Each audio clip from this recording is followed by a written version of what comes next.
Time for the Red, Gold, and Bold podcast with you as always, Jeff Chadiha, Sam McDowell, Soren Petro, as we talk a little. We'll get into some free agency. First, we'll talk with some comments from Les Snead, the general manager of the Rams. Is there an all-pro you could add?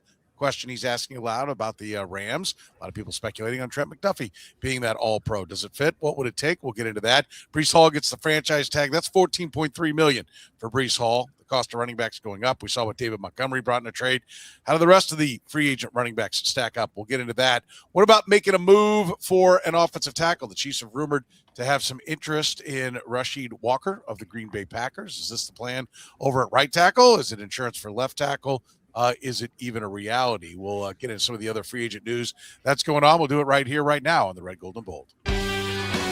You are listening to the Red, Gold, and Bold podcast, the most in-depth analysis of the Kansas City Chiefs on planet Earth, breaking down the Chiefs like no one else can. Red, Gold, and Bold is hosted by Jeff Chadiha, Sam McDowell, and Soren Petro. Jeff Chadiha is a senior columnist and on-air personality for the NFL Network and NFL.com. Sam McDowell is a columnist for the Kansas City Star. Soren Petro is the afternoon drive host of the program on Sports Radio 810 WHB in Kansas City.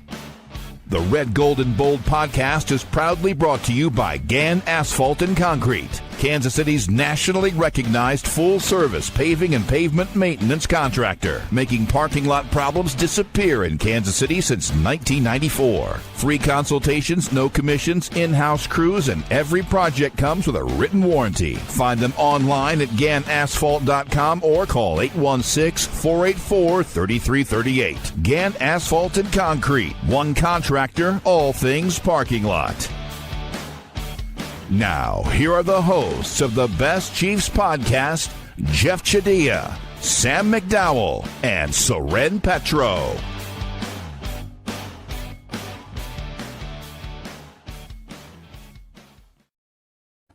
Thank you very much, Curtis. Let's get into it. We'll start with some news coming out of Los Angeles. They held kind of a post-combine press conference with Les Snead, the general manager for the Rams. The Rams, by the way, hold picks 13 and 29. They have $40 million worth of salary cap. And he posed the question aloud, do you go out?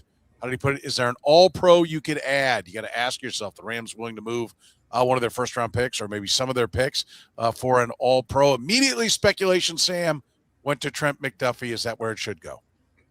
Yeah, I mean, it almost seemed like he fell short of just naming the player. I mean, it's like you realize he's on somebody else's team at this point. And so, look, I mean, I think it like there's a lot of stuff that makes sense about it. Trent McDuffie's from the California area. There's a Washington coach who recruited him who's on the Rams staff. There's a lot of stuff that makes sense about it. And I think then you look at, okay, can you get one of the first round picks that the Rams have? They've got 2 first-round picks. I'm sure that's why Les Snead went that way. But I'm going to propose something different than just a draft pick. The Chiefs once before, when they traded Alex Smith, traded for a draft pick and a player. And wait a minute, hang on. Is this going to be an Eric Eager? No, I should have Jeff Chadiha's support on this, and maybe I've signaled where I'm going with this. I think they should try and get the 29th pick and Blake Corum for him. And wow. Blake Corum's the former Michigan running back who's second on the depth chart in LA, would immediately be first on the depth chart in Kansas City. You wouldn't have to spend high dollars for running back. And he's got small size. That's why he went deeper in the draft than some anticipated. But I was looking deeper into his numbers. And the Chiefs have said all offseason they want to get more explosive at the running back position.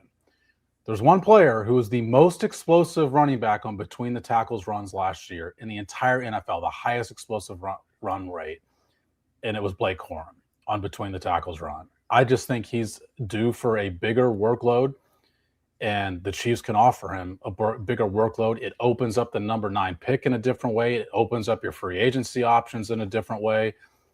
I just think it's something that they should explore. Yeah, you're getting mad reviews in the chat room. Am I? Yeah. Interesting. I threw a bunch Did you say bad reviews or no bad reviews like everyone's excited. Not mad reviews. Okay, like, okay. Yeah, I should reviews. madly Okay. positive reviews. Matt liked it. Thaddeus liked it. You got interesting. We got smart listeners. I mean, how about this? Smart listeners. Brad's had enough. F it. Chiefs hire Sam. And then here we go. Now here comes the other side. Pipe dream, not happening. It's all out there. You definitely could get Blake Corum for Trent McDuffie. It's just how much does it affect your draft compensation that you would receive for him? How much do you have to sacrifice in draft compensation to get him? I mean, he's a third-year rookie. They have Kyron Williams. He's not a starter for him. I just think if they really want an all-pro secondary player that bad, there's a way to get one. Okay. Jeff, what do you think of just the idea? Oh, it makes sense. I mean, the Rams are not shy about saying they're all in for this season in much the same way they were all in back in 2021. Matthew Stafford is at the end of his career, coming off an MVP season. They were one game away from being in the Super Bowl. They probably felt good about their chances of winning that Super Bowl and beating the Patriots. And cornerback outside of special teams was their biggest problem. And so they're losing 3 of their top 4 corners from this past season. All those guys are free agents. Look, there's some decent free agents out there. I thought Jalen Watson was a guy who made a lot of sense before this even came up in conversation with Les Snead. Jamel Dean is somebody who could make sense, even if you want to go on a lower level. A guy like Greg Newsome, who's 26 and has talent. But yeah, to make a big play for McDuffie is not a bad idea because really we've talked about him and where his most value at. It's as a slot corner.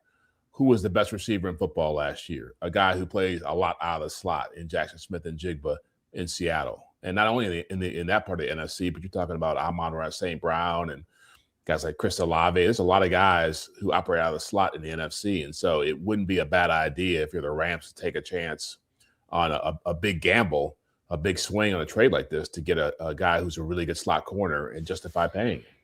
What is the cost going to be? What would you get? Let's take Corum out of it and just say it's draft picks. What are you thinking there, Sam? Yeah, I mean, the Rams have the luxury of having 2 first-round picks because of the Pierce trade they swung a year ago on draft day with Atlanta. And so I think, first of all, you're getting a team that feels like it has more to part with, that's going to be less reluctant to give up a first-round pick than the normal team would. I don't think you're going to get, 13 is their first pick. Like, you're not getting the 13th overall pick. I mean, if you are, you're jumping at it, right? But could you get 29? And like I've said this before, and Soren, you're beating this drum more than any of us, is the opportunity just for more picks, period. Even if you can't get 29, can you get a 2 and a 2 and a 4 or something like that, or a 2 and then a 2 and a 4 and next year's 3? I mean, there's lots of combinations you can get, but if you can't get a player in addition to it, then I think you've got to get either the 29th or you've got to get multiple picks. Yeah. What do you think is fair compensation, Jeff? 29 would be fair. I think, again, when we had this conversation last week, I thought a first-round pick was going to be high, but given the Rams situation and given how they treat their picks, I mean, they're not as concerned about losing a first-round pick because they feel like they can draft pretty well on day 2 and day 3 and get serviceable players who can help them out. But other part of this equation is that the cornerback position is not that strong in this draft. And so even having those 2 first-round picks is not going to guarantee them a player who can come in there and help them long-term. So I think they could easily part with that 29th overall pick. But if they don't, then it might be a combination of a second-round pick and something lower. But I don't see a player being involved in this. I think I like Sam's philosophy on it. It makes a lot of sense, but that's a little rich for a cornerback to throw in a player as well. And I know, like, we talk about David Montgomery later and Alex Smith. It just feels like Blake Corum's a really good player. What's that? Sauce Gardner, too. Sauce Gardner, too. Yeah. Player. Yeah, Blake Corum is a really good player. And it's just, I don't know if the Rams are that desperate to pull this off. The one reason why I think the Rams, like Sam's idea, is that far-fetched is they always have extra picks, so they always take a middle-round running back. Yeah. I mean, they're like, yeah, it's fine. Here, we'll take another one because we're always, stocking up with draft picks. And I think it's why the Rams right now, let's be honest, I think they're the smartest team out there right now. I think they're doing it better than everybody else. They get the numbers. I know they don't have the most Super Bowls. They have a very good quarterback. They have a very good coach, maybe the best coach, but one of the best quarterbacks. But, they constantly have the ability to add personnel. I mean, you talked about how they were supposed to be doomed. They're really out of it for 1 year, and then they've been back, rock solid for, every year since, and a legit threat. And let's be honest, I think they were probably the second best team last year. So, if it wasn't going to be the Seahawks that was going to win it, I think the Rams were going to win it. And so they're not far. Doesn't that make the Rams like if you're trying to part with a player, and we don't even know that the Chiefs are there yet. They've got to figure out Trent McDuffie's asking price first before this part of the conversation becomes relevant. But if they do feel like they need to part with him because they can't re-sign him, to me, the Rams are the dream team that you want interested in your player for all the reasons you guys just mentioned. They feel like they can draft well in the 2nd, 3rd, 4th, 5th, and 6th round. And so their premium on first-round picks, comparatively speaking to the rest of the draft, isn't going to be the same separation that other teams have because they don't have the same success that the Rams do deeper in the draft. So if you feel like you want to get a first-round pick for this player, the Rams are the team you want interested, because I think that the Rams are the team that feels like, okay, we can make up for it later on, and they have an extra 13th overall pick anyway. Yeah, I think it's I think it's a great point, and it almost does. Let's go back to your point about like it feels like he was calling out who it was he wanted. I mean, yeah. Jeff. I mean, well, who else would it be? Yeah, I mean, it ain't gonna be Patrick Surtain. Does this feel like it's like this is already miles down the road? I mean, Sam just said you got to figure out what he wants, but I think if they were on the same page before the year, this would have gone somewhere. It didn't in the summer. I don't know why his season would the season he had would get them any closer, because I don't think his demands. I think he has an agency that their game plan is we ask for the highest contract ever until we get to a deadline. That deadline is either training camp with a holdout, which a lot of people don't think Trent McDuffie is going to be that kind of guy, or then it's a franchise tag next year. And I don't think the Chiefs can play that game. He gets a year older, he loses a lot of value. Like if they're going to move him, they have to move him now. So I don't see where the way CAA operates and how they like to do things, just see the Trey Smith blueprint, is going to fit with them maximizing the return. So I don't think there's any reason to believe that right now, even though maybe they would eventually get there, right now that they would even be close. You're talking about with the Chiefs. You're talking about with the Chiefs, yeah. Which is why I think, well, maybe the conversations have already started when Snead says something like that. Yeah, I'm sure. Look, when in Indianapolis, the Rams weren't there, but I'm sure there's been some conversations already about what would it take to make this work if you're the Rams. I'm sure they're looking at all options for this. Yeah, I do agree. Like it's interesting. Look, I think the Chiefs love Trent McDuffie. I think they would love to make this work if they could make it work. I think that'd be the ideal situation. But if they're sitting there with a really attractive offer for him, I don't see why you even are talking about trying to negotiate a contract. This is a really interesting case, because I do wonder, the other part of this too is how much value is Trent McDuffie going to have in the world we're moving into, where the run game is more a bigger part of offensive football. He's not the biggest guy in the world. How much does he risk that part of it becoming a bigger part of his market value moving forward? This past year he showed some flaws, and maybe this is the best opportunity for him to say, here's a team out here who really wants to do business, they're not desperate, but they're eager to make a big move here. This isn't like the Colts with Sauce Gardner, who are thinking pie in the sky. The Rams know what they're doing here. And so I do feel as if this is the best case scenario for him, and probably the best case scenario for the Chiefs, to know someone out here is making serious overtures about a player that you're not going to hold on to, or it's going to cost you too much money to keep. I do think, look, I mean, Jeff's just factually right that Trent McDuffie's smaller statured cornerback. He does tackle well. Like, he's not a high missed tackle. He's only had 9 missed tackles over the last 2 years combined. Like, he tackles well for his size. I still think, teams will look at it the way that Jeff said it, which is if you want to put an extra guy in the box, if you want to be able to play nickel as your base defense, you probably do want a bigger guy. in the slot, but he's sneaky about how good of a tackler he's been. I mean, there's few guys better at breaking up the wide receiver screen than he is. I agree. And Marcus Peters was acquired by this same regime, right? Yeah. And he's not a bigger guy, right? These two have danced this dance before. So, I think it makes sense. There's a lot of reasons to connect the dots. We'll find out. Now, I think the question, though, becomes the Rams have the draft picks this year. That seems like if it's going to be the Rams, it would be this year. The Chiefs, and I think the Chiefs are going to want the return in this year's draft, right? So, but I'm going to tell you that if you waited until after the draft, the return would be higher. You would just have to wait to get the picks. And because teams will give you, when they don't know where it's going to be, they all think they're going to be good. And how did the Rams end up with 2 first-round picks? The 13th pick is the team they got the first-round pick from. It was the Falcons, who moved up for an at-risk player who's already got 5 domestic, charges filed against him this offseason.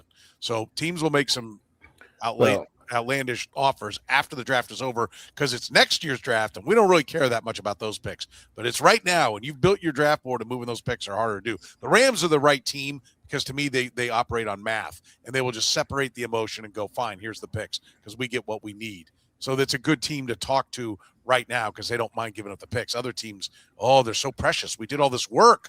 We can't just ship all that work over to you. All the film sessions and the BS and the dip and the beers and chips while watching film. That would all go down the toilet. Let me ask you this: what's a better value, Jalen Watson as a free agent, or giving up draft picks and potentially a player like Sam said for McDuffie and paying him? I think for the Rams, they know that they can come across picks anytime. I think McDuffie's the true difference maker, and Jalen Watson's a good corner. Plus, McDuffie's, I think, 2 years younger. So I think McDuffie is worth for them with the quantity of picks. I think McDuffie's worth it.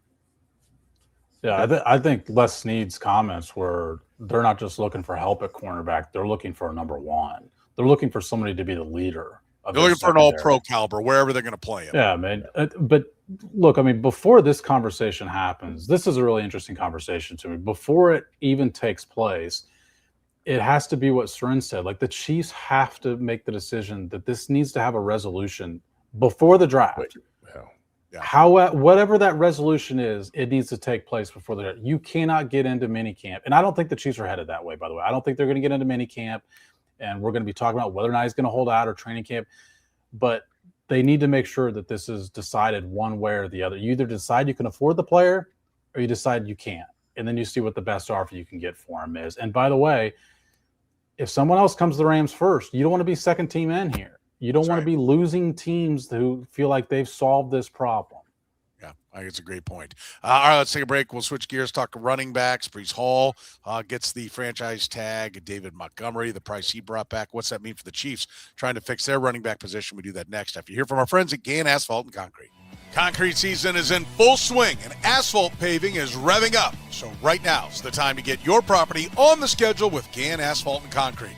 Whether you need new concrete work, a parking lot repaved, crack filling, seal coating, or full asphalt installation, their experienced crews handle it all right here in Kansas City. Don't wait until the rush hits. Call today for a free bid and secure your spot before the calendar fills up. Get the process started right now at GannAsphalt.com. That's GannAsphalt.com. Gann Asphalt and Concrete. One contractor, all things parking lots. Italian Delight was the first restaurant to bring true New York-style pizza to Kansas City almost 50 years ago. They sell whole pies or pizza by the slice, or enjoy their classic strombolis, calzones, and sausage rolls. Sandwich lovers, check out their lineup of hot and cold subs, the combo, the meatball, or the Philly cheesesteak, just to name a few. And don't forget the pasta. Their famous lasagna and classic chicken Alfredo always hit the spot. And if you're hungry for lunch, check out their daily lunch specials, starting at under $10. Italian Delight can even cater your next work function or party. Dine in, carry out, or delivery, it's Italian Delight. Located just 3 minutes east of Kansas Speedway at 8145 State Ave in KCK. Check out the menu and order online at ItalianDelightKS.com. Kansas City's own Italian Delight. All right, let's talk a little bit about the running back position. Breece Hall gets the franchise tag, $14.3 million. The price of running backs continues to go up. Jeff, your initial reaction to this and what it means trickle-down wise to the Chiefs?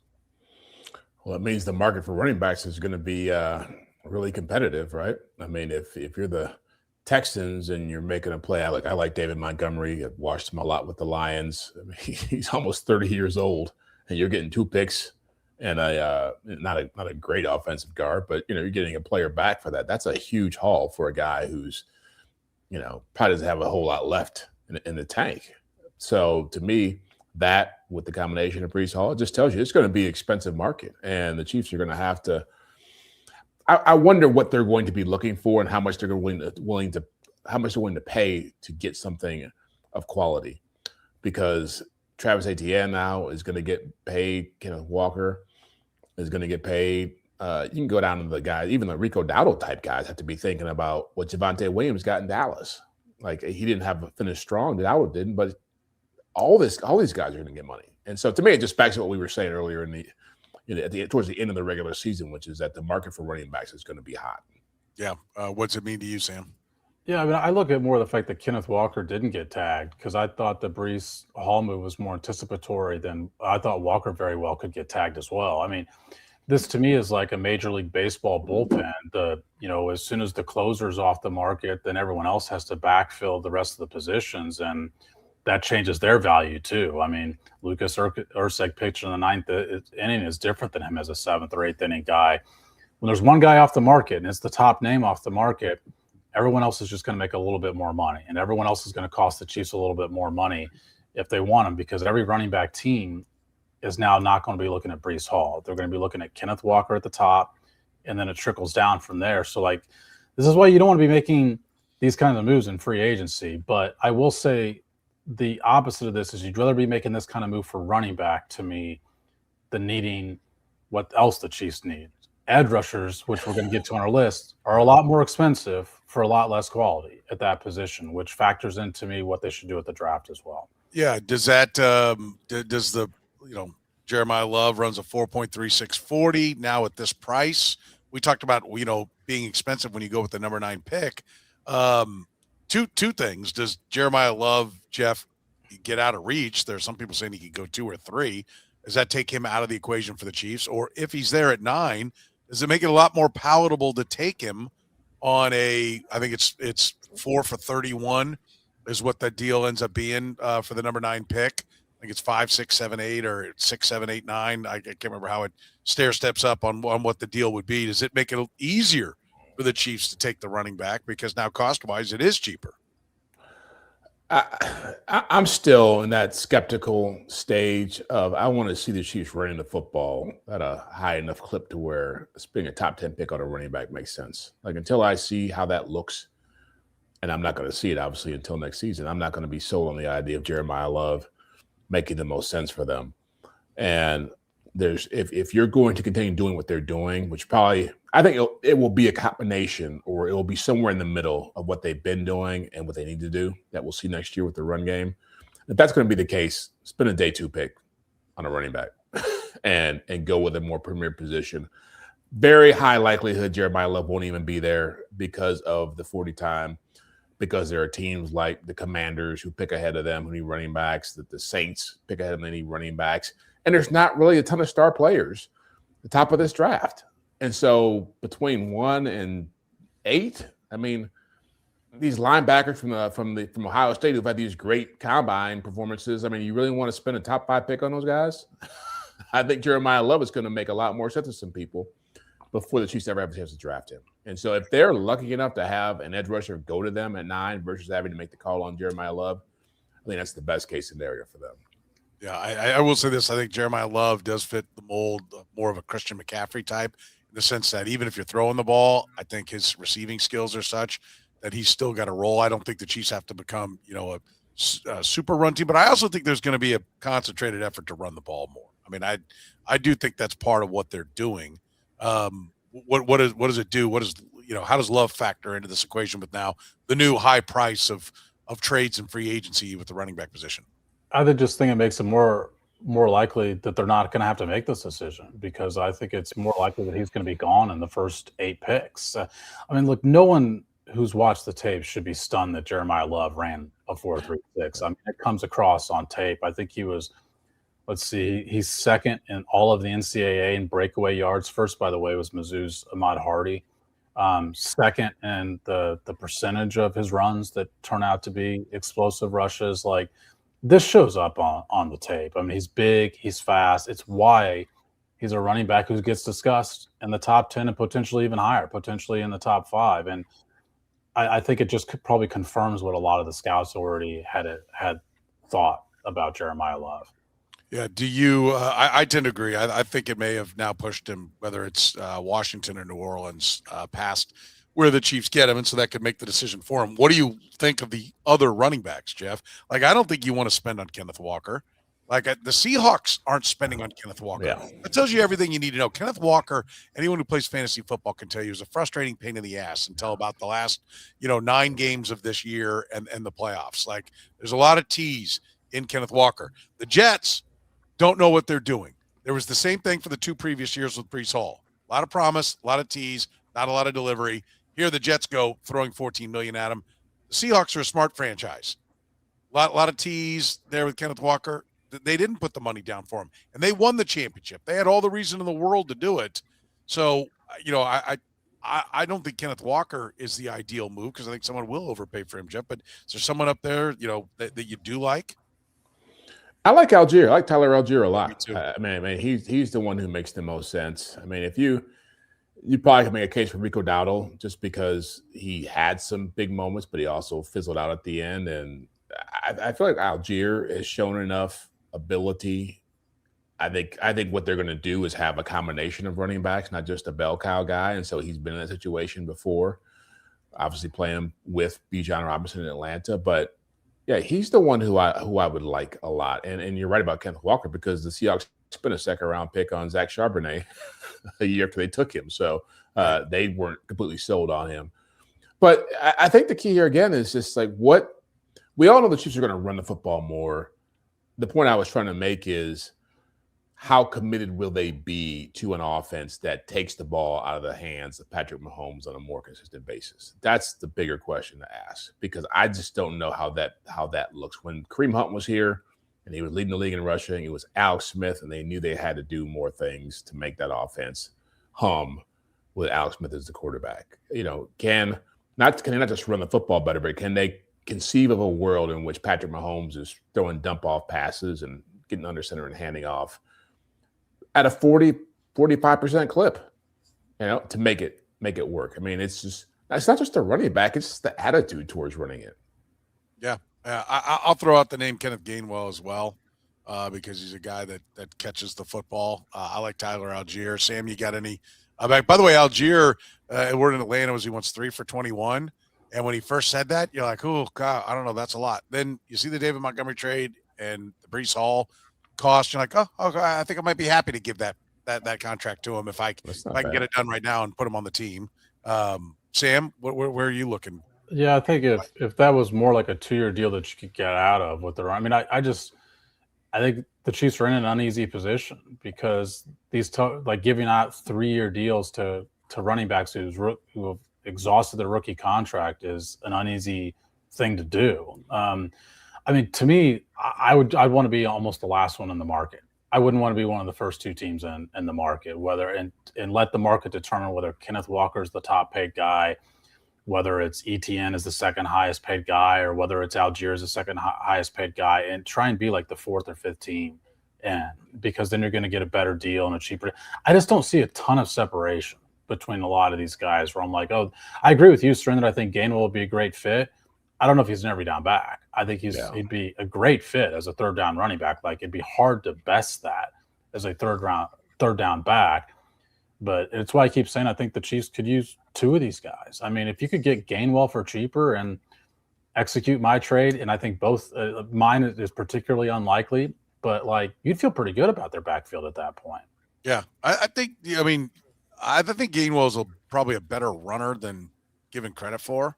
I think you need to marry him up with the right scheme. I know he's always been used, but he's never been given the chance to be the lead guy.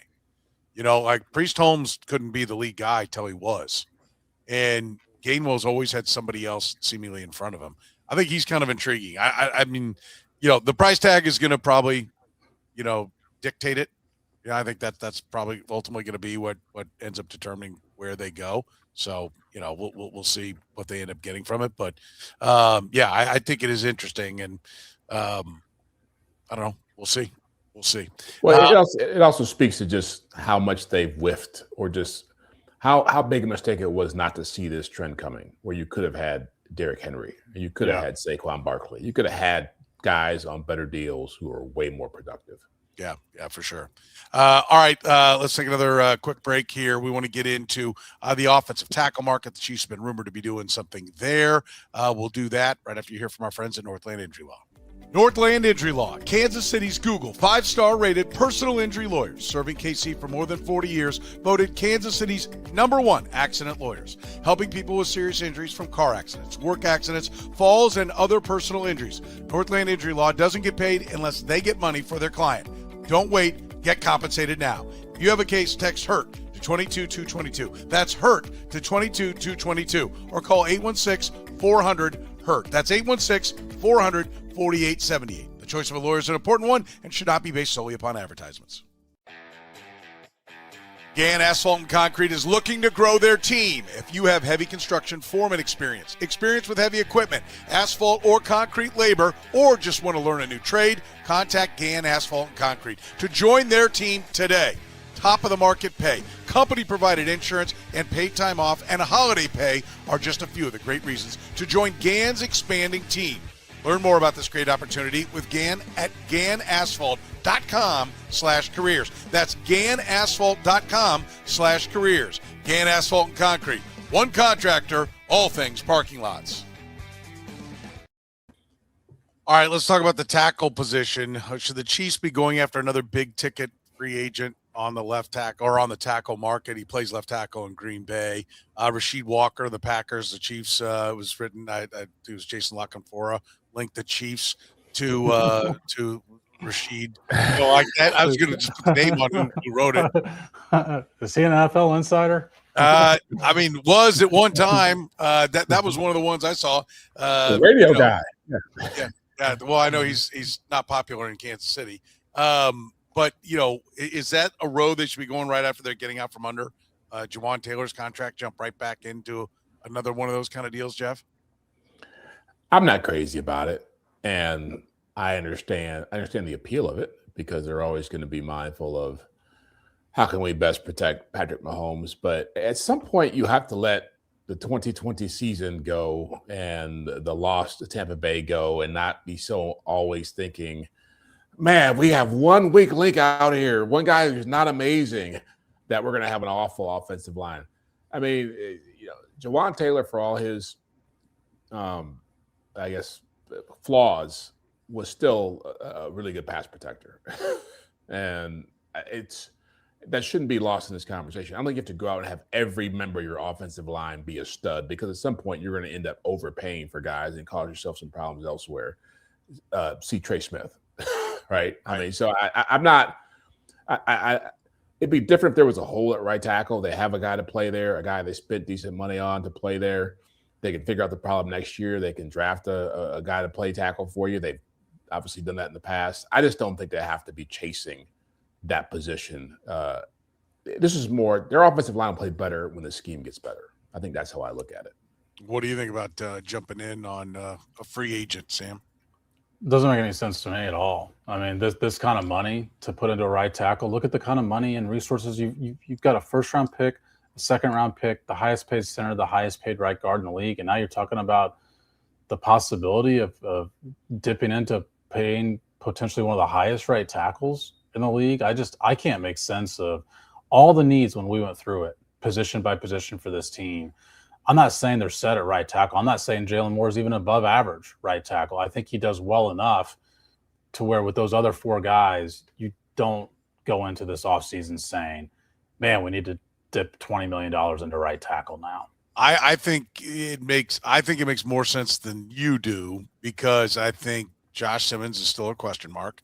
And so I think he is, and Jalen Moore's only got 1 year.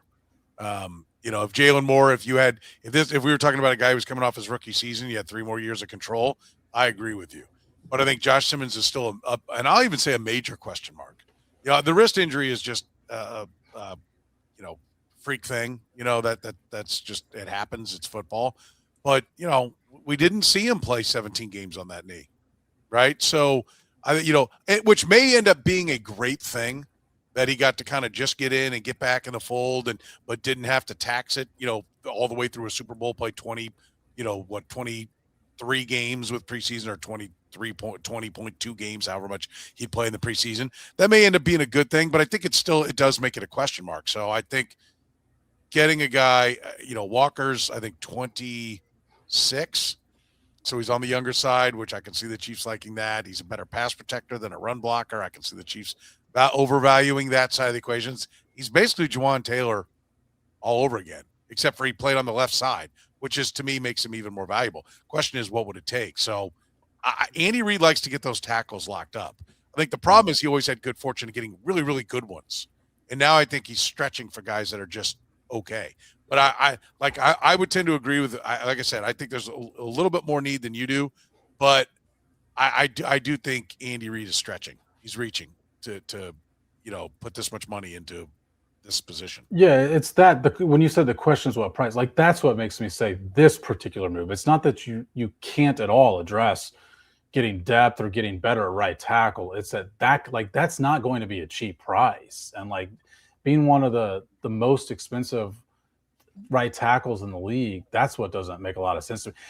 If the Miami kid drops to number 9, for example, and you feel like you could solve right and left tackle at that kind of price instead, where it's like it's going to be $8 million per year, something like that, makes a lot more sense to me.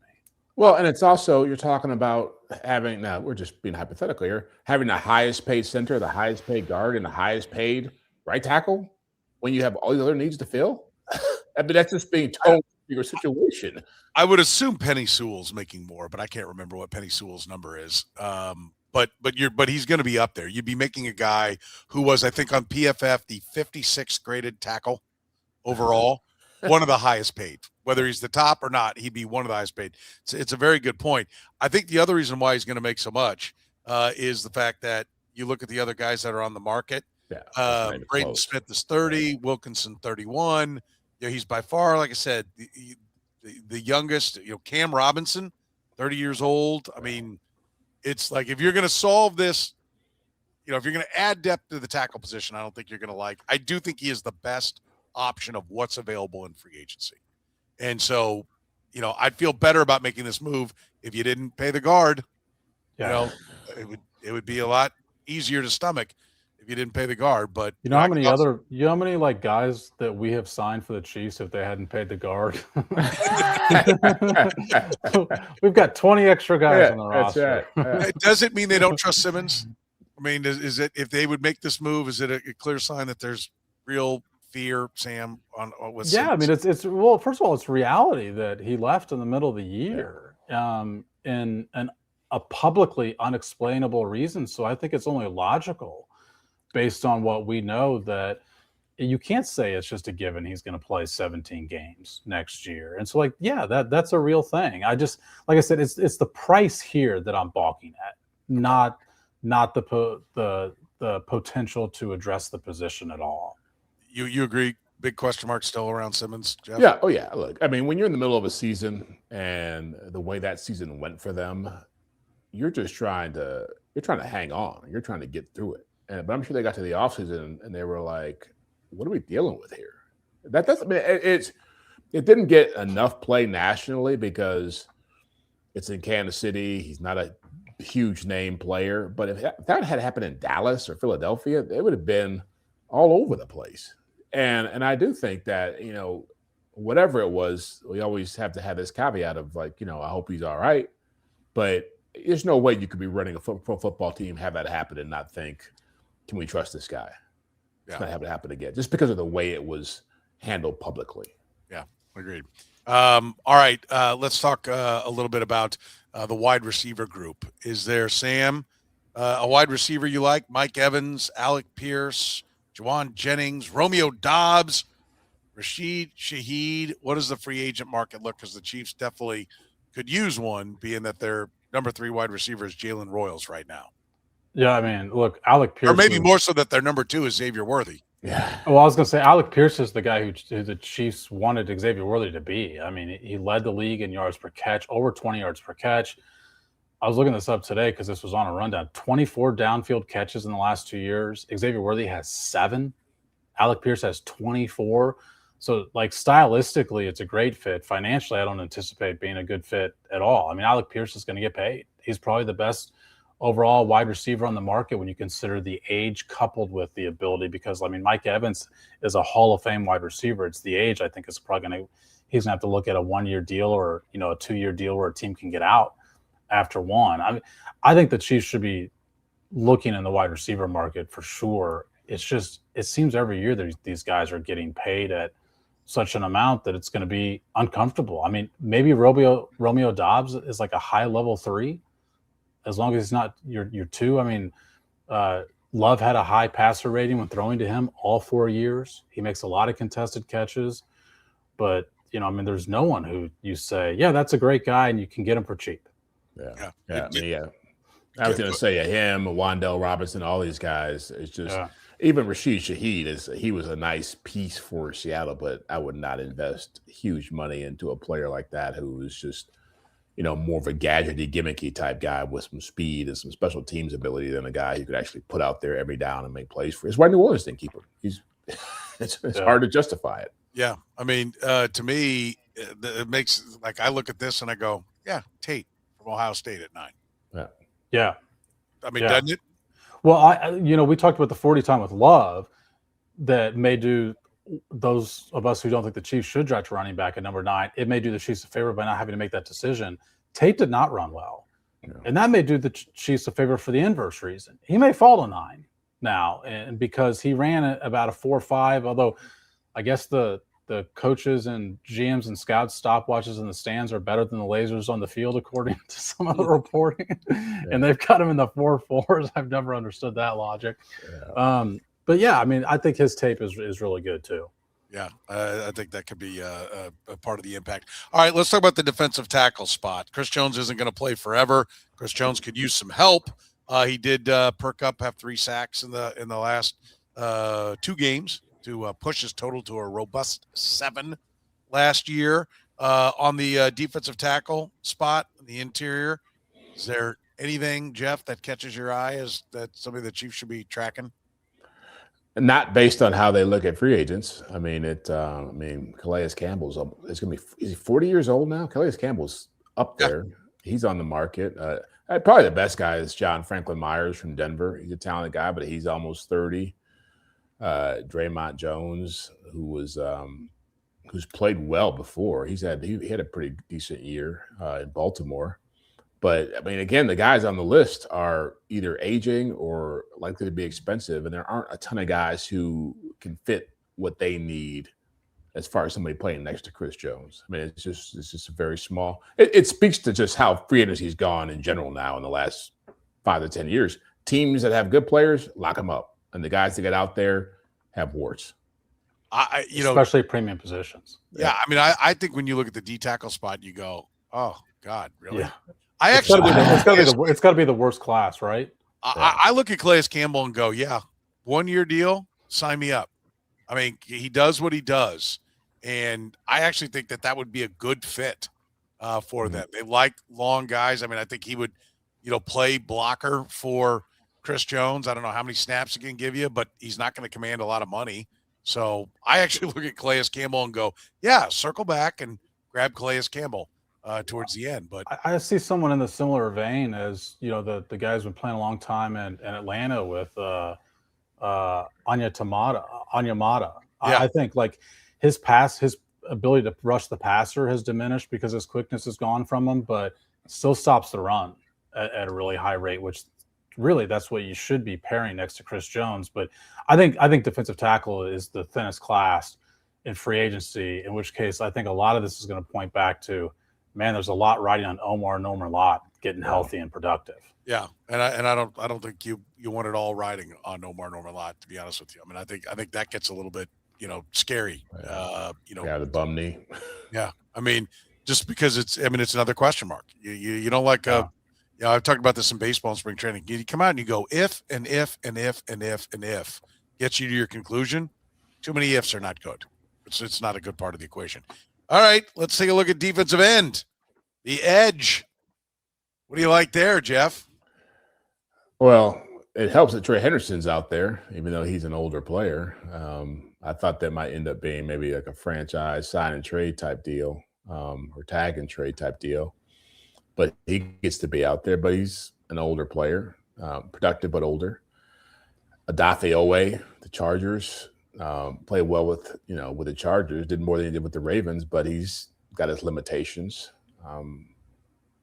Jalen Phillips is interesting, but he's going to be expensive. He's probably the most expensive guy out there because he has super, and so again, it's not as bad as the defensive tackle market, but you're talking about guys who are going to pay a lot of money because of the need. There are tons of teams that need edge rushers out there, not just the Chiefs. Yeah. Sam, what's it look like to you? I actually think this is deeper than it is most years when you look at edge rushers, just because this is the type of position where teams do usually keep guys, or whether it's via the franchise tag or long-term deals. I mean, Hendrickson, Phillips are going to get paid at the top of the market, probably inverse order of the way I listed them. I think Kwity Paye is interesting. Jeff mentioned Owe. Boye Mafe's out there, although him only having 2 sacks with the talent around him, I think would concern me. But I do think there's a lot of potential one-year guys who you could fall back on to give you help as Band-Aid solutions. Guys like, Bosa's going to be back on the market, Khalil Mack's on the market, Jadeveon Clowney's on the market. I think you're going to have potential cheaper deals like that, which speaks to something that Chiefs need to consider as their overall strategy. Leave yourself an opening if one of these guys is still available in week 2 of free agency to sign a 1-year deal. Yeah, don't blow everything right up on top and see if you can get on the second tier, get the dead cat bounce on somebody. Would you give Joey Bosa multiple years? No. Such a tease. When he's good, you're like, oh, gotta have him. Like when he kicked the Chiefs' ass, you're like, oh, how did you not get him? But injuries start popping up. That starts being an issue. It's when you look at this, I agree with Sam. I think there are a few more options, and we'll see who ends up with the 1-year deals. But let's take him. This leads me to believe I need to take an edge at 9, and a wide out, and a D tackle, and an offensive tackle. It leads me to believe that Trent McDuffie needs to be traded. That's what it leads me to believe. It definitely takes me to that point. Listen, you can always support the Red, Gold, and Bold by supporting our great sponsors, Gann Asphalt and Concrete. It is, that time of year where they are in full swing with the asphalt paving. Starting very soon, the concrete, with the concrete, the asphalt will be starting here in mid-March. Get your property scheduled with Gann Asphalt right now. Gann Asphalt and Concrete, one contractor, all things parking lot. Book your appointment today at GannAsphalt.com. By our friends at Italian Delight, the first restaurant to bring New York-style pizza to Kansas City almost 50 years ago. Don't forget all their daily lunch specials, starting at under $10, just a few miles east of the Speedway at 8145 State Avenue. And our friends at Northland Injury Law voted Kansas City's #1 accident lawyers, serving KC for more than 40 years. If you've been hurt in an accident, you have a case, text HURT to 22222 or call 816-400-HURT. For Jeff Chadiha from the NFL Network, Sam McDowell from the Kansas City Star, I'm Soren Petro saying thank you very much for joining us here on the Red Gold.